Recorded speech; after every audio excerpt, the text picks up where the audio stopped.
Praise the Lord. హల్లెలూయా.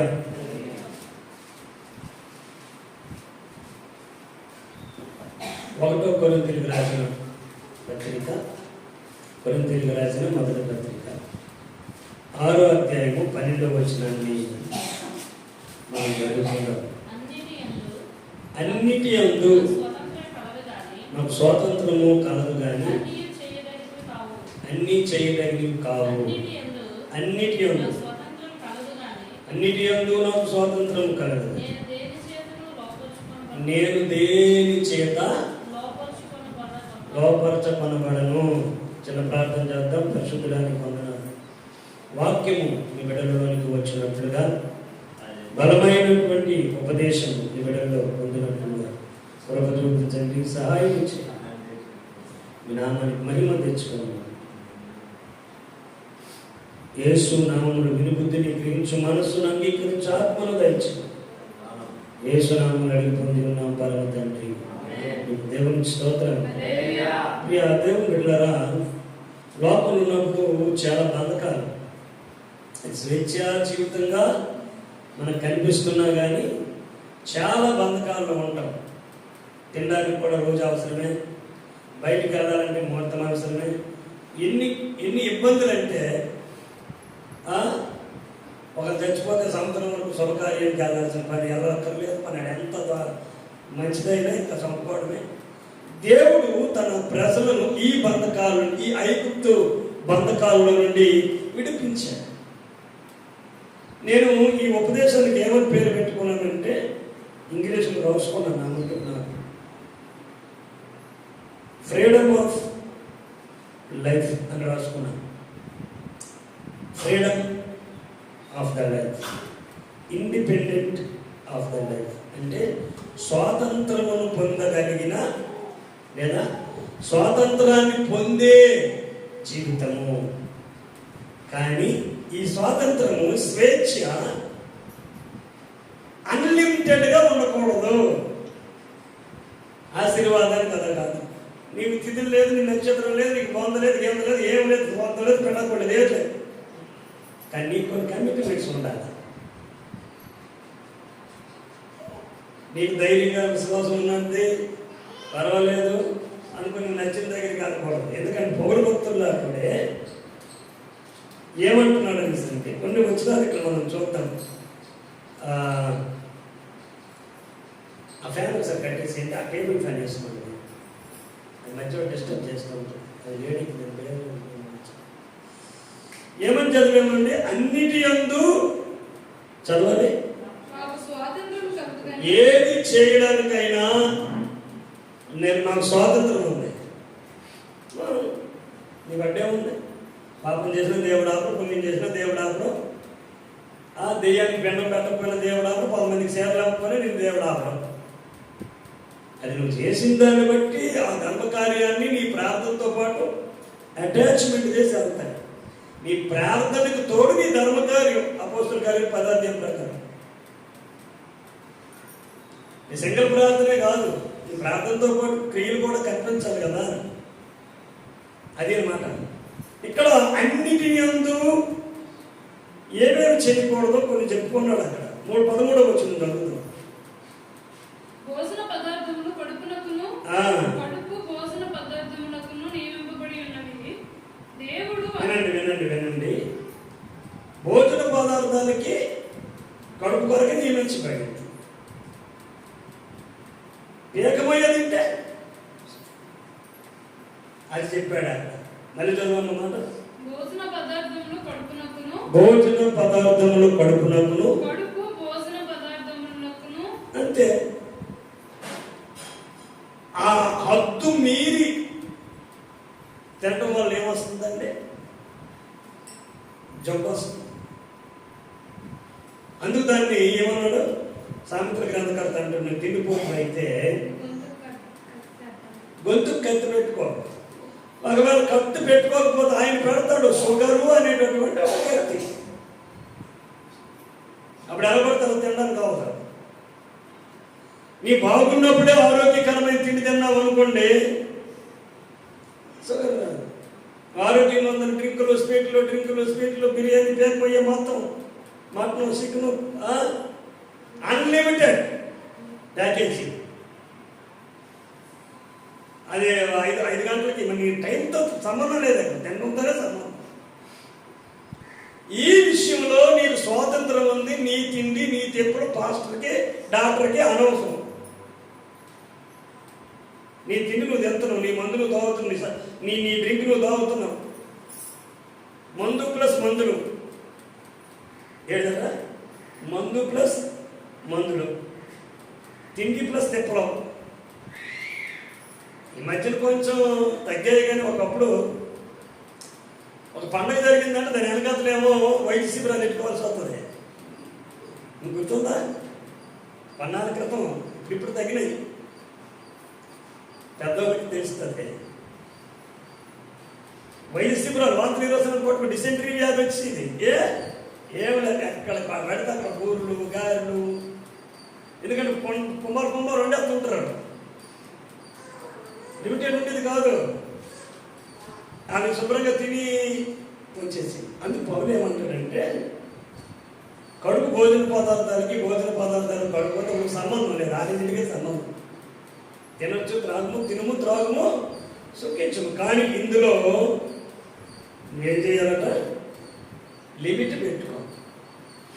ఇప్పుడు వరాలను తినొద్దని చెప్పి ఒకప్పుడు ఫ్రీగా తాగాల్సిన అంబల్ని ఇప్పుడు గ్లాసుకి 20 రూపాయలు చొప్పున అమ్ముతాను రంబల్ని. మీకు ఎప్పుడైనా వైజాగ్ వెళ్తే బీచ్ ఒడ్డులు అంటే అలా 20 రూపాయలు, తీపంపులు 30, ఉప్పు పంపులేమో 20 రూపాయలు. నువ్వు ఆ దుకాణం పెట్టుకుని బతికేది బాగా.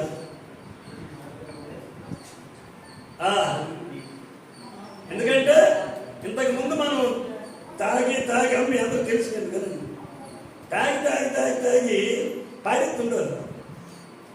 దానికి ఏం పేరు పెట్టారని కూడా, రాగి మాల్ట్.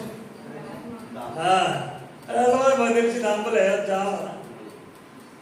ఇది ఆరోగ్యము. అన్నం తినకంటే శుభ్రం. ఎందుకంటే ఒకప్పుడు అన్నం ఇలా బియ్యం ఇలా పట్టుకుంటే చేతుల నిండా తవుడు వచ్చింది. ఇప్పుడు పౌడర్ వస్తుంది, మగానికి వస్తుంది పౌడర్. ఎందుకంటే పండిన పంటలు కూడా బలమైంది కాదు కనుక ఈ లేఖనం అప్పుడే చెప్పాడు. ఏమని? చదువు పూర్తి చేయమంటే 13వ వచనం. దేవుడు దానిని అంటే పొట్టని వాటిని తిండి పదార్థాలు కూడా నాశనం చేస్తాడు. తిండి సరి లేకపోతే తిండి తాగలయ్యా అన్నట్టుగా. కాబట్టి నీకు అన్నింటిలోనూ స్వాతంత్రం ఉంది. నువ్వు తింటే కడుపు అంత తినేవక్కర్లా. 11 రాత్రి 12 నీకంటూ ఒక టైం పెట్టుకో. టైం తప్పిందా సైజు తగ్గించి తింటాం. టైం తప్పింది, అది అరుగుదల టైంలో నువ్వు తినాల్సి ఉంటుంది అనుకోండి. అది అరుగుదలప్పుడు ఎంత తినాల్సిన టైంలో ఎంత తగ్గించు. మీ డబ్బులు మీ ఇష్టం, మీ తిండి. భాస్కర్ ఎంతకలుగా అనుకోకుండా మీకు వందనం. దేవునికి స్తోత్రం. మొదటి ఏంటంటే అన్నింటిలో స్వాతంత్రం ఉంది, కానీ అన్ని నేను చేయలేను. రెండో పాయింట్లో మొదటి తిండి గురించి చెప్పుకొచ్చాడు. ఏమి నాశనం అవుతుంట? నీ కడుపు నాశనం అవుతుంది. ఆ కడుపుకి వెళ్ళేటటువంటి తిండి కూడా దేవుడు వాటిని కొలాప్స్ లేకుండా చేస్తాడు. 17వ వచనం ఒకసారి చదువుకున్నాం.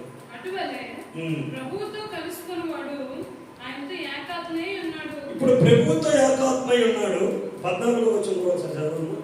దేవుడు ప్రభువును లేపును, మనలను కూడా తన శక్తి వలన లేపును. దేవుడు ప్రభువును లేపును. ఆ ప్రభువును దేవుడు లేపాడు అంటే ప్రభు వేరు దేవుడు వేరు కాదు.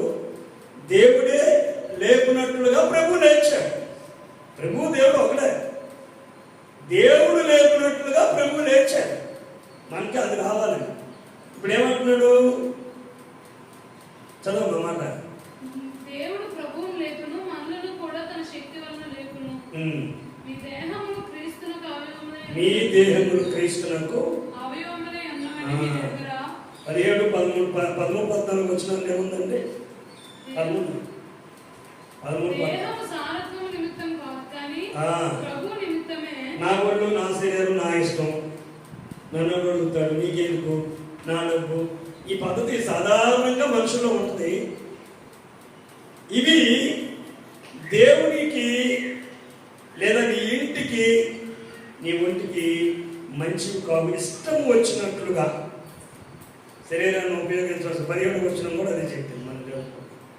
చదవమ్మా. ప్రభువుతో కలుసుకున్నవాడు, యేసుతో కలుసుకున్నాడు, వేస శరీరుడైపోతాడు.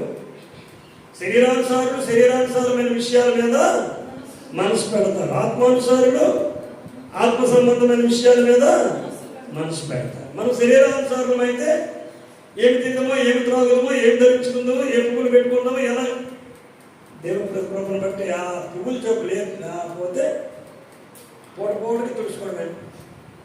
దేవుని స్తోత్రం. ఒక్క దేవకు సమర్పించుకుంటారు. కన్నమ్మ, సరోజనమ్మ, మరి కాలవద్దమ్మ, మరి వీళ్ళంతా ఉన్నారు. ఇంకా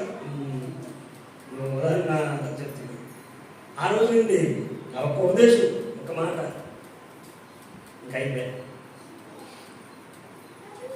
అలాంటి త్యాగము అప్పట్లో ఉన్న ఆ బిడ్డలు పొందలేదు. ఇప్పుడు కూడా ప్రార్థన చేస్తున్నాం, నగాలి దేవుని పని కావాలి. ఎందుకంటే ఏమీ లేనప్పుడు బలమైన పని చేసుకున్నాం, అన్నీ ఉన్నప్పుడు ఏమీ చేయలేక కూర్చుంటున్నాం. ఏమీ లేనప్పుడు ఎక్కడి నుండో కుర్చీలు తేవాలి, ఎక్కడి నుండో డబ్బులు తేవాలి, ఎక్కడి నుండో సట్రాలు తేవాలి, ఎక్కడి నుండో తేవాలి, అనేది అక్కడి నుండి తేడానికి మసి అయిపోయినా పర్వాలా, మజాలు వేసుకుని కూర్చుంటా. రోడ్డు లేని టైం అవుతుంది. పెద్ద రోడ్లు లేదు, ఉన్న రోడ్లు అయిపోయిందండి. కానీ అన్నీ ఉన్నాయి, కానీ దేవుని పని చేయలేకపోతాడు. దేవుని స్తోత్రం. అందుకే 15-16 వచనాలు కూడా చూడమ్మా. దేహాలు దేనికి అవయవాలై ఉండాలంటే క్రీస్తునకు అవయవములై ఉంటే, క్రీస్తు శరీరానికి శిరస్సు, సంగమునకు ఆయన శిరస్సు, సంగమనబడింది ఆయన శరీరము. కాబట్టి నీకు స్వేచ్ఛ ఉందని, నీ స్వేచ్ఛకి ఎవరో అడ్డు కాకూడదని నువ్వు దేవుని సన్నిధిని దూరం అయ్యే పరిస్థితి చేయకూడదు. ఇక్కడ మొదటిది ఏమని చెప్పాడంటే, నీ తిండి విషయంలో నువ్వు జాగ్రత్త పడు. రెండోది నీ ఖర్చుల విషయంలో నువ్వు జాగ్రత్త పడు. రెండోది ఏం చెప్పుకోవచ్చు, నీ దేహం దాన్ని ఎవరు నివసించేదానికి అనుకూలంగా మార్చబడింది. లోకము, లోక సంబంధము, లోకానుసారమైనవి నివసించడానికి అనుకూలంగా ఉందా? దేవుడు వాక్యము నివసించడానికి, దేవుని వాక్యము నడవటానికి నీ లోపల అనుకూలంగా ఉందా అని పరిశీలించుకున్నాం. దేవునికి స్తోత్రం. ప్రభుతో కలుసుకున్నవాడు ప్రభు శరీరం అయి ఉంటాడు. మూడో పాయింట్గా 19-20 వచనాలు చదువుకుంటాం. అది ఎవరి వల్ల వచ్చిందండి? ముందు నీ దేహము స్వాతంత్రం విషయంలో ఎలా ఉంది? నీ దేహము చదవ 19-20.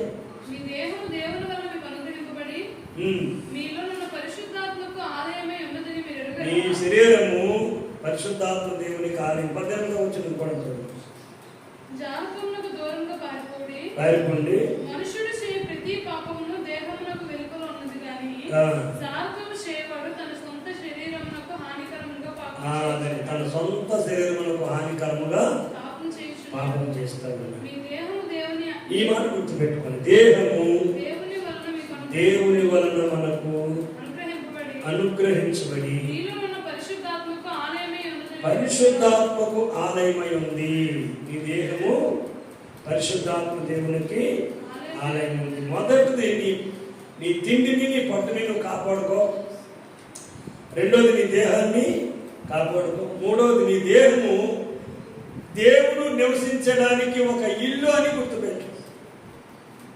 నీ దేహము దేవుడు నివసించే ఒక ఇల్లు అని గుర్తుపెట్టుకో. 4వ పాయింట్గా మరొక మాట కూడా 1 కొరింథీ పత్రికలో 10వ అధ్యాయం 23 నుండి చదువుకుందాం 25 వరకు. ఇదే మాట అక్కడ కూడా చెప్పాడు. అన్ని విషయముల యందు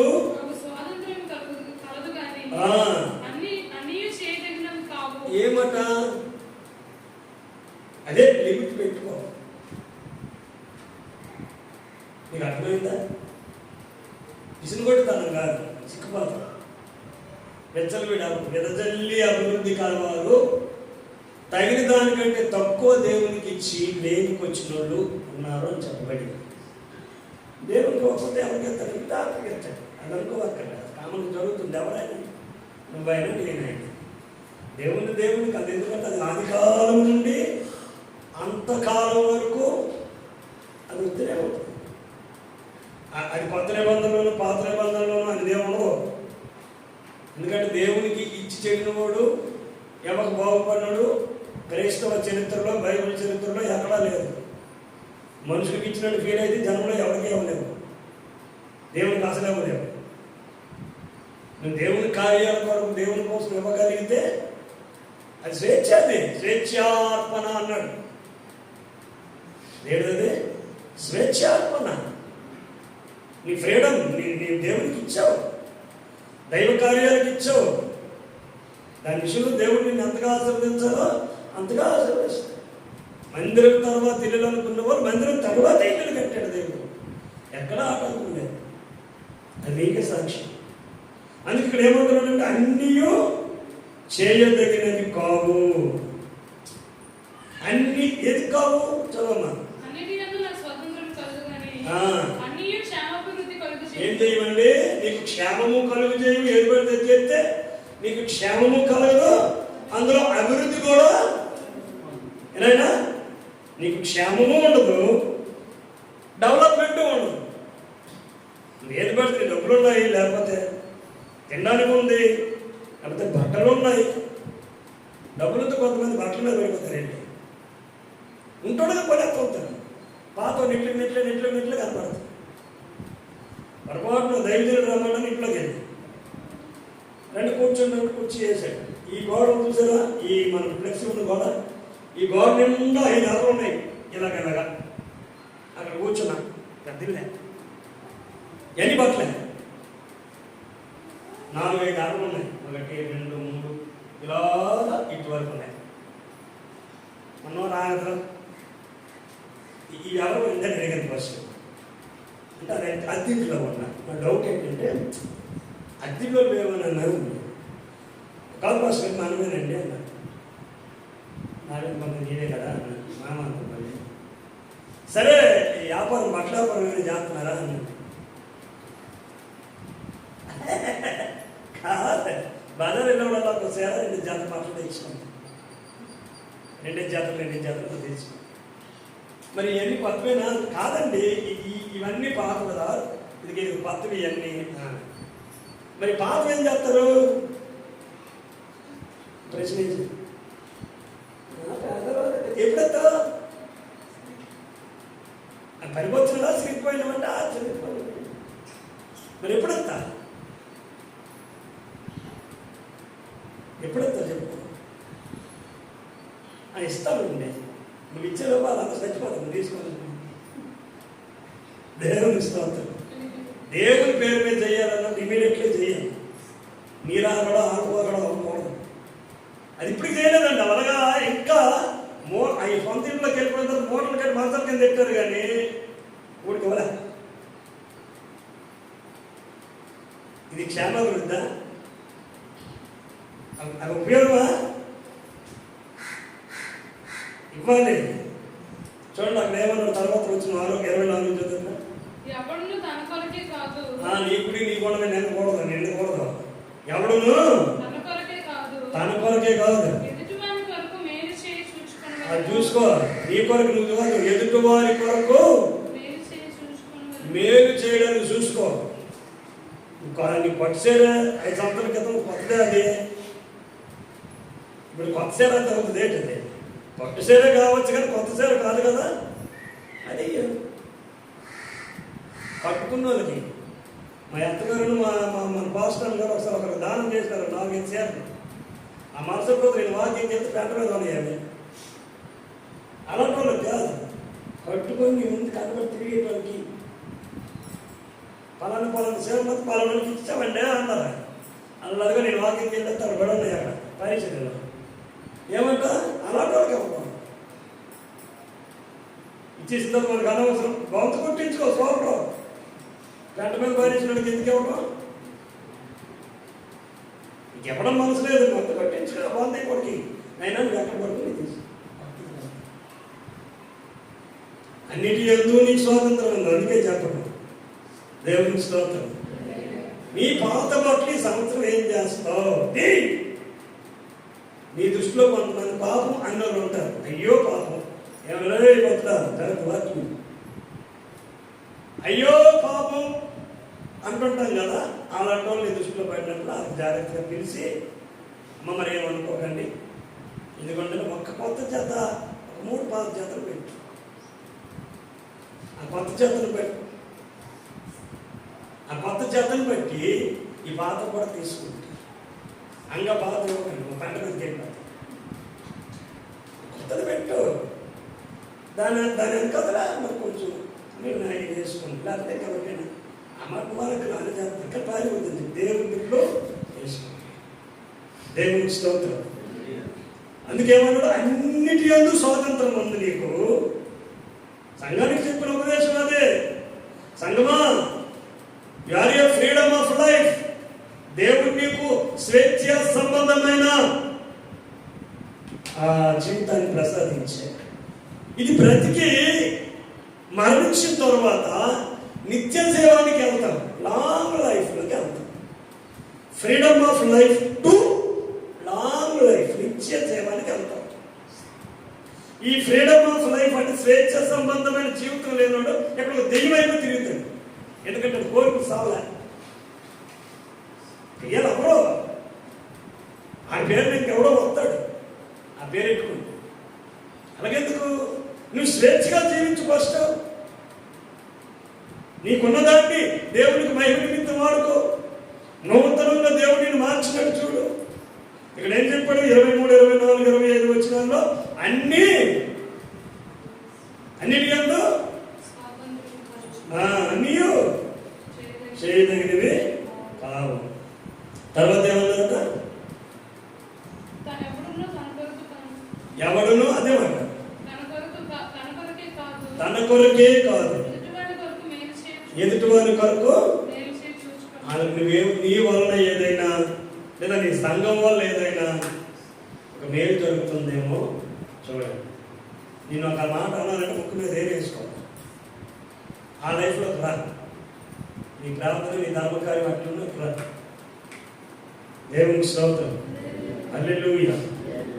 ఇక 7వ మాట చూసినట్లయితే రోమాపత్రిక ముగుస్తున్న 7వ మాటకు 8వ అధ్యాయం 20వ వచనం. రోమాపత్రిక సృష్టి నాశనమునకు లోనైన దాస్యముల నుండి విడిపింపబడి, సృష్టి నాశనమునకు లోనైన దాస్యములో నుండి విడుదల పొంది దేవుని పిల్లలు పొందుకో మహిమగల స్వాతంత్రం పొందు. ఏ స్వాతంత్రం అది? నీకున్న స్వాతంత్రాన్ని నువ్వు జాగ్రత్తగా ఉపయోగించుకుంటే తల్లులారా, తండ్రులారా, బిడ్డలారా, అది ఎలా మారిపోతుందంటే మహిమ కలిగిన స్వాతంత్రముగా సంఘానికి దేవుడు మహిమకరంగా మారుస్తాడు. నేను దేవుని కొరకు ఇది పెట్టాను, దేవుని పనుల కొరకు ఇది పెట్టాను అన్నప్పుడు ఆ క్వాలిటీ దేవుడిని పట్ల మెయింటైన్ చేపిస్తాడు. Praise the Lord. నువ్వెంత క్వాలిటీగా దేవుని కొరకు చేయాలనుకున్నావో దేవుడు నేను అదే క్వాలిటీతో మెయింటైన్ చేస్తాడు. అదే స్థితిలో నువ్వు పైకి తీసుకొని వస్తాడు. అదే స్వాతంత్రం ఏమంటండి? మహిమ కలిగిన స్వాతంత్రంగా నిన్న ఆయన మారుస్తాడు. దేవునికి స్తోత్రం. అదే మళ్ళీ 1 కొరింథీ పత్రిక వచ్చి 7వ అధ్యాయంలో 22వ వచనం చదువుకున్నట్టయితే 1 కొరింథీ పత్రిక. ఇప్పుడు నువ్వు మహిమ కలిగిన స్వాతంత్రం పొందినప్పుడు ఎవరిని పొందినట్టు? అది ప్రభువు వలన నువ్వేం పొందావంటే స్వాతంత్రం పొందావు. అన్నీ చేయొచ్చు, కానీ దాన్ని జాగ్రత్తగా నిన్ను నీవు నీ స్వాతంత్రాన్ని నువ్వు ఇంకోటి వచ్చింది పరిపాలన నీ మీద ఆజమాయిషి చేయడానికి లేదు. Praise the Lord. హల్లెలూయా. అది 8వ అధ్యాయం 9వ వచనం చూడండి. పక్కనే పౌలు చెప్పాడు విషయం. నీకు కలిగిన ఈ ఫ్రీడమ్ వలన అది బలహీనులకు అభ్యంతరం కలగకుండా చూడండి అని బలపరచు. బలహీనులకు నీకు స్వాతంత్రం ఉంది, బలహీనులకు అభ్యంతరం కలగకుండా నువ్వు చూసుకో. ఎవడు నిన్ను బంధించినట్టు చూడకూడదు, ఎవరి గ్రంథం నీ బతికినట్టు ఉండకూడదు. నీ ఒక బ్రతుకు పెట్టేటట్టు ఉండదు, ఎందుకంటే దేవుని పెట్టని నువ్వు బానిసలు కాదు. దాని బతుకు నుంచి విడుదల పొంది సంఘబిడ్డగా మారావు. మళ్ళీ నువ్వు దేనికి బానిసలు కాకూడదు. దేవునికి స్తోత్రం. ఏది నిన్ను వంచకూడదు. ఒకవేళ నువ్వు వంగితే దేవుని దగ్గరే ఉండాలి. హోమియో డాక్టర్ ఒక మాట చెప్తారు, ఎంత డబ్బున్నోడైనా ఇద్దరు మనుషుల దగ్గర ఉంగుతాడట.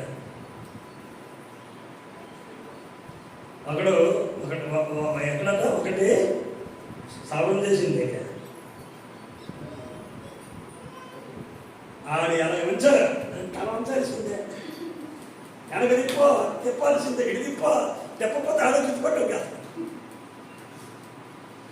రెండోది డాక్టర్ దగ్గర, డాక్టర్ ఏంటి చెప్తే చెయ్యాలి, అక్కడ సెటిల్ ఆడేవాడు. నేను దేవుడు మనుషులు కాదు, దేవుడు డాక్టర్ దగ్గర, దేవుడి దగ్గర నిజం చెప్పాలి, డాక్టర్ దగ్గర నిజం చెప్పాలి. డాక్టర్ అబద్ధం చెప్పి శక్తి మనకి రేపు అయిపోతాయి, ఉన్నది ఒకటి చెప్పింది ఒకటి రెండు మారిపోతాయి. అది అలా కాదండి.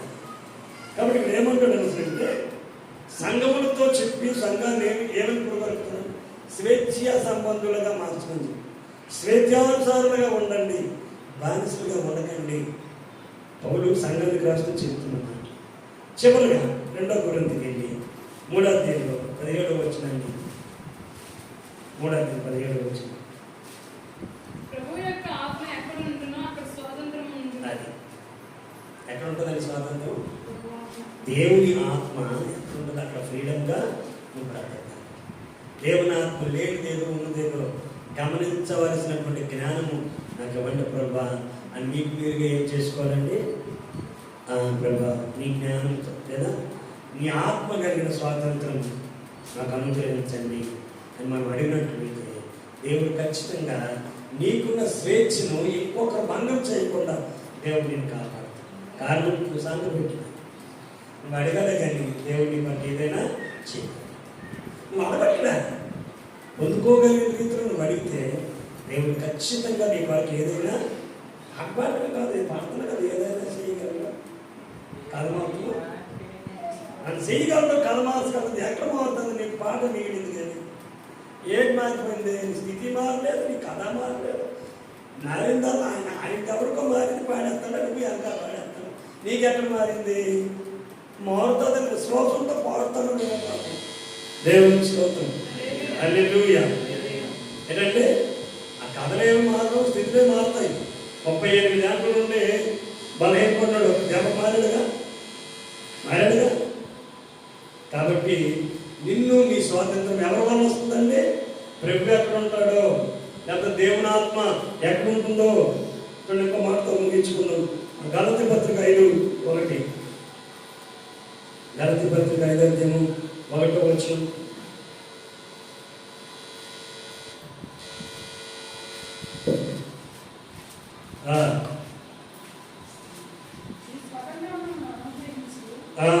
ఈ స్వతంత్రమును అనుగ్రహించి క్రీస్తు మనలను, ఆయన స్వతంత్రం మనకు అనుగ్రహించి క్రీస్తు మనల్ని ఏం చేశాడండి? సైతాను వలన నువ్వు బానిస. దాని పాయింట్ అది. 13వ వచనం.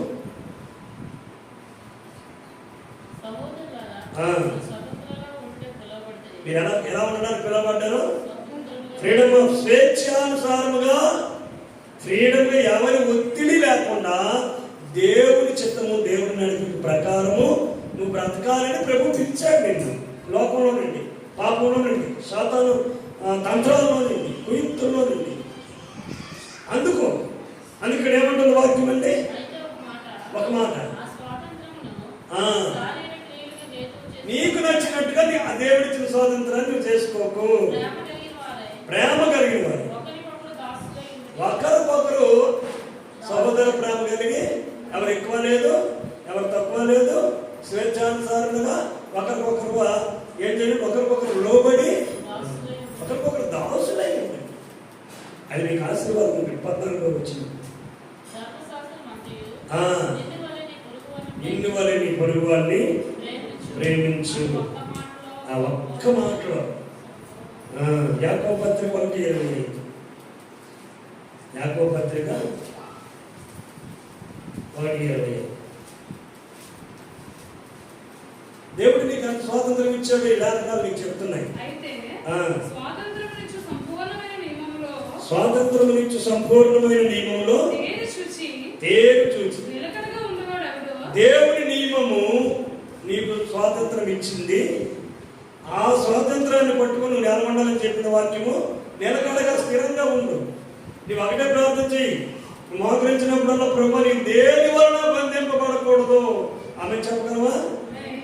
నీవు దేని వలన, చెప్పండి, దేని వలన నువ్వు బానిస కాకూడదు. అది ఏదైనప్పటికీ, కడుపుకు తినే తిండి, కంటికి కనబడే చూపు, చెవికి వినబడే వినికిడి, బుర్రకొచ్చే ఆలోచన, గుండుకొచ్చే తలంపు, దేనికి నువ్వు లోబడిపోకూడదు. వాక్యం నీ పట్ల ఏం చెప్తుందో, దేవుడు నీ పట్ల ఏం చెప్తాడు. ఈ రెండింటికి నీకు శరాకొచ్చి తెచ్చుకొచ్చి దేవుడి ఏదో చెప్తాడు. ప్రైజ్ ది లార్డ్, హల్లెలూయా. ఏదో చెప్తాడు. ఒకరోజు దైవజనుడు దేవుని బిడ్డ తన సహోదరుడు దగ్గర చర్చికి వెళ్ళే దగ్గరికి వెళ్ళి 1,000 ఇచ్చి నీ దగ్గర నుంచి నేను అడిగిన బిద్దులే అన్నాడు. వినండి జాగ్రత్త. అడగలా, తనకు ఒక అవసరం ఉంది కానీ అవసరం వాళ్ళకి చెప్పలా. ఇప్పుడు నేను అడుగుతా అంటే ఎప్పుడు అడుగుతావు?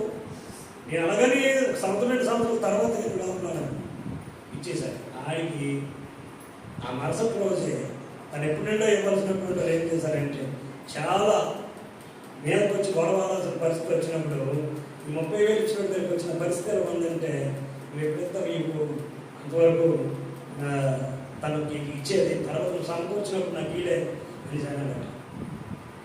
కానీ చూసారు, అది ఇద్దరు దేవుని డబ్బులే. అంటే అందరికి డబ్బులు ఈయన దోచుకుంటారు, ఈయన డబ్బులు ఉంటే అందరు దోచుకుంటుంది. ఆయనకు కావాల్సిన ఏం తీసుకుంటారు, ఈయనకు కావాల్సిన రొటేషన్ అనమాట. అప్పుడు ఆయన వెంటనే అప్పు తీర్చాడు.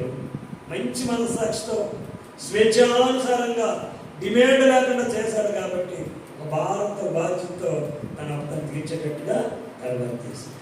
కాబట్టి దేవుడు ఏమంటుంది, దేవుని ఆత్మ ఎక్కడుంటే అక్కడ స్వాతంత్రం. ఈ స్వాతంత్రాన్ని దేవుడు మనకి ఇచ్చాడు కనుక మనం దీన్ని ఏం చేసుకోకూడదండి, బానిసలుగా మార్చుకోవాలి. అందరూ లేచి నిలబడతాం. అందరూ లేచి నిలబడదాం. ఒకసారి లేచి నేను చెప్పిన దయచేసి నేను చేయండి. అందరూ లేచి నిలబడదాం. ఒక్కసారి ప్రభుని అడుగుదాం. సేపు కూర్చున్నాం కదా, ఒక్కసారి లేచి నిలబడదాం. నీ చేతులు ప్రభు పెట్టి, ప్రభా నీ స్వాతంత్రం నేను చెప్తాం. ప్రభా నన్ను ఎవరు బంధించడం లేదు. అందామా నడిపిపులో పద్దాం, నడిపిపులో పద్దాం. విచిత్రంగా ఉన్న నడిపిపులో పద్దాం. 2 చేతుల పైన ప్రభా నేను స్వాతంత్రం చెప్తామా, ప్రభుత్వం చెప్తామా, ప్రభా ఇంతవరకు నన్ను ఏవేవో బంధించాయి, నీకు స్తోత్రం. ఆ బంధకాలను నేను విడుదల పొందుతున్నాను, స్తోత్రం. మౌనంగా ఉండదు. స్వాతంత్రము నియమం, అది స్వాతంత్ర నియమం, ఫ్రీడమ్ ఆఫ్ ద లైఫ్. దేవుడు నీకు స్వాతంత్రం ఇచ్చాడు.